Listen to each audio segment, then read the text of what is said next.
BNP চাঁদাবাজ হইতে পারে, এটা সবাই জানে, এটা মাইনা নিলাম। কিন্তু জামাত ইসলামের নাম বেচা খায়। গণতন্ত্র আর আল্লাহর বিধান কোনো সময় এক হইতে পারে না। আপনি কিভাবে বুঝলেন যে নাম বেঁচে খায়? লা ইলাহা ইল্লাল্লাহর অর্থ কি? অর্থ কি আপনি বলেন? বলেন, শুনতেছি, বলেন। লা ইলাহা ইল্লাল্লাহ, নাই কোনো বিধানদাতা আল্লাহ ছাড়া। হুম। মুহাম্মাদুর রাসূলুল্লাহ অর্থ কি? হুজুর পাক সাল্লাল্লাহু আলাইহি ওয়াসাল্লাম আল্লাহ পাকের প্রেরিত রাসূল ও বান্দা। ঠিক আছে? তো এখন আপনি কি যদি আল্লাহ পাক বিধানদাতা হইয়া যায়, তাহলে গণতন্ত্রের মূলনীতি হইল সর্বশক্তি হইল জনগণের হাতে। তাহলে এটা আল্লাহর সাথে সরাসরি কুফরি না? তো এই কুফরি বিধান দিয়া কিভাবে ইসলাম প্রতিষ্ঠা করব? তাহলে আপনি কি যাচ্ছেন বিএনপি আসুক বা এনসিপি আসুক?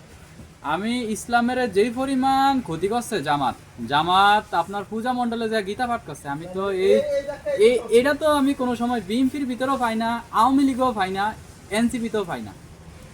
ওরা কিভাবে বললো আল্লাহর শিরিক করতেছে, শিরিকের ভিতরে যায় ওরা যদি গীতা পাঠ করতে পারে, তাহলে ভবিষ্যতে ওরা কি কাজ করবে? আমার প্রশ্ন এতটুকু। ওকে, ধন্যবাদ।